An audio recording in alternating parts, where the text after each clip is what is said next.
bloat the pot even more with... I'm going to call for set value here. I think we're deep enough that I can call for set value when he raises like that. I'm going to try to not bloat the pot too much and just call.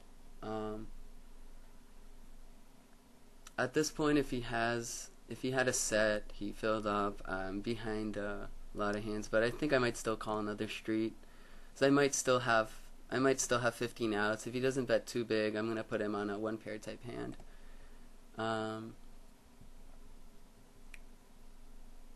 Still not. I still don't think I'm folding, even though a lot of the time I'm drawing dead. It's because a lot of his hands are, you know, overpair, queen jack, king jack, ace jack. You know, a lot of his hands are. I still have some outs against, so. I'm gonna.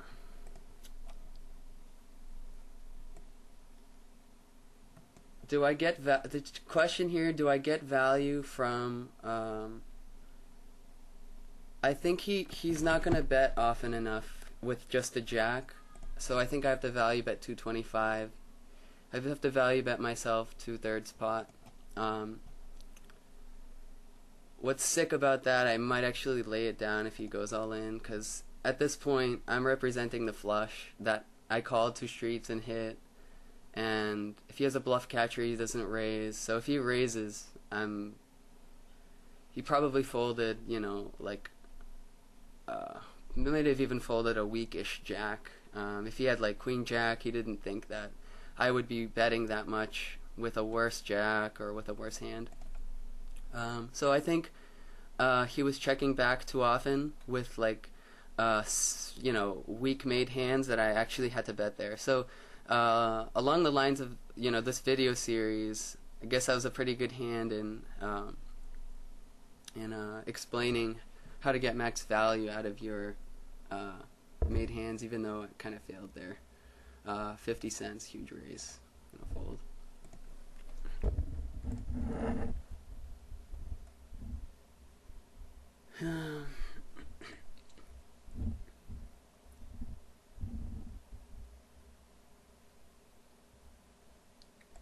Gonna raise ace 9. Big blind is a loose passive player. I think ace 9 is pretty good in position. You know, she'll be calling me with, you know, queen X, king X hands, worse aces even. So.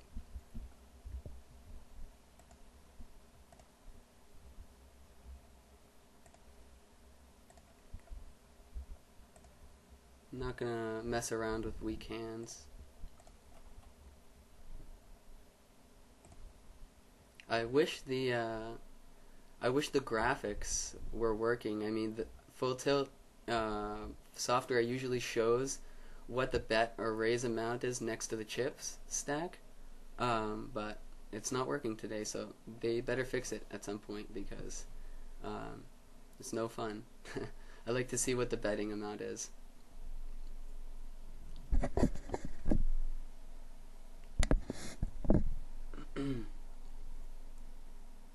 King 4, I mean, small raise, but King 4 is just god awful. So,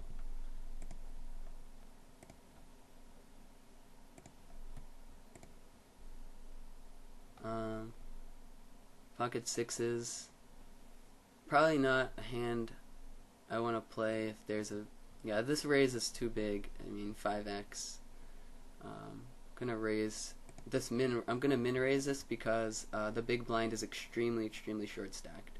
So there's no reason to bet bigger than that in case he shoves. And if I have a huge hand, I don't want to raise bigger because it's gonna be easy enough to get his full stack in, even if I min raise pre-flop. This is a pretty dry board. King 3-4. I think I can just bet and take it down most of the time. You know, Queen X, Jack X. You know, hands they don't really like to continue there. I'm gonna fold King Jack to a huge 3-bet. What's a 3-bet? 55, 180. Jeez.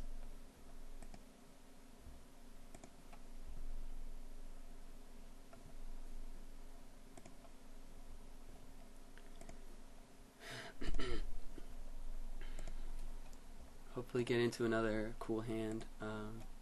10 Jack under the gun is garbage.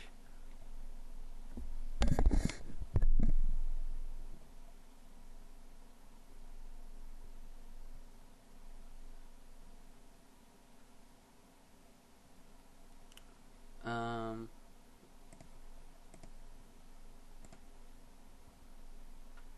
uh, I just don't like battling in the blinds. It just usually ends up being horrible. I'm just gonna fold the 6-7, even though his fold to 3-bet is high. But I think his fold to 3-bet is going to be higher when he's in position. As crazy as that sounds, because he's gonna have a wider raising range in position than he's gonna have out of position. So when he's out of position and he's not going to want to raise with his marginal hands, which is kind of my reasoning. Yeah.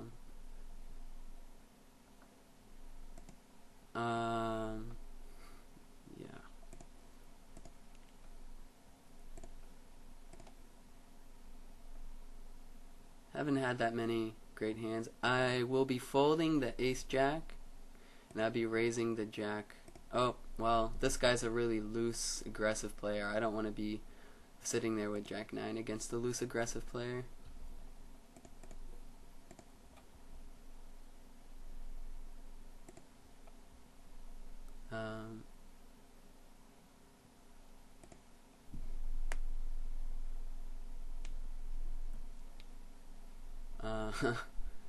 Not a great flop for 10s. I really don't get called with worse if I c-bet. I could c-bet small to try to just take it down, prevent him from running into something that will beat me that I'm ahead of now, but I think I'm just going to control the pot and try to get to showdown. The bad thing about that is if he has king 4 and a 4 king rolls off or something, giving him free outs, but I'm just not getting called with anything worse if I bet, so going to showdown isn't bad. I'm not giving that much, I'm not giving up that much just checking it down. He might have a small pair that he wants to take to showdown also. He might have, a huge hand that he's slow playing. He might have Jack X. He might have like 10 Jack that he just wants to take to showdown. So there's no, I don't get called with anything worse, with the possible exception of like pocket 8s that he decided to flat pre-flop. But so let's see what he has. He had 8 high. He didn't feel like bluffing at it. So he's a passive player. He just defends lightly, So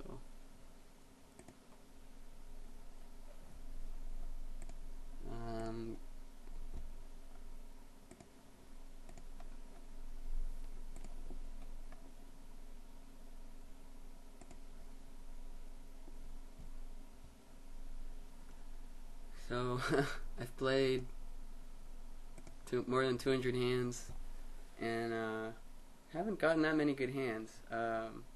But that's poker. Sometimes you don't run well. I've bottom pair here. I'm gonna fold it. I'm not interested. 3 Jack. Probably play 6s somehow. We'll see. Pretty big raise. I'm out of position. We'll see. I get to see what he raised under the gun after this. So I'm gonna fold 6s and see what he had, because someone went all in. So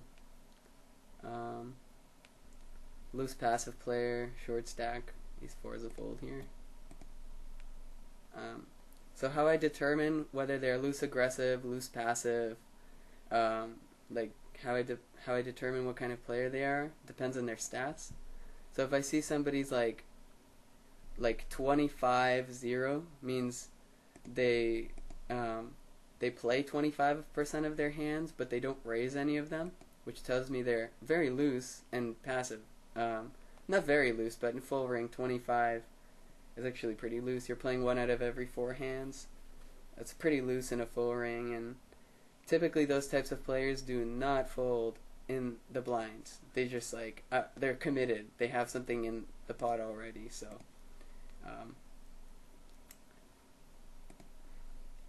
So let's see what that person had. No,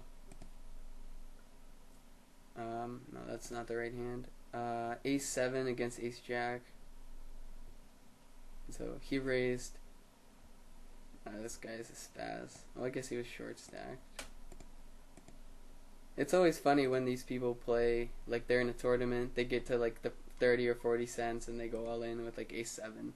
Like they're in a tournament. It's such a waste of 3 big blinds, because if they were full stack, they wouldn't need to waste 3 big blinds with Ace 7 when somebody raised under the gun. Queen King suited on the button, easy raise. I'm gonna probably put him all in, get as much chips in the pot as possible. He's just probably, he probably might have like pocket 6s or something, and he's never folding. Some fold equity against just a pair of 5s with the weak kicker, so I'm gonna put him all in. He's probably just betting a lot just to make me fold overs if he has like pocket 6s, and he probably folded like a 5 or like complete air if he was bluffing, because kind of a dry board, 5 high.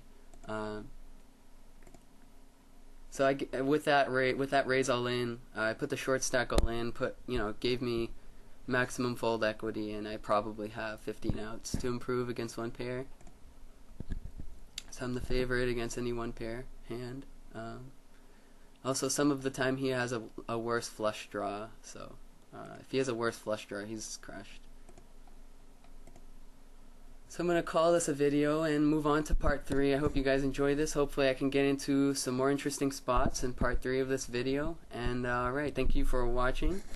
Dem Apples signing out.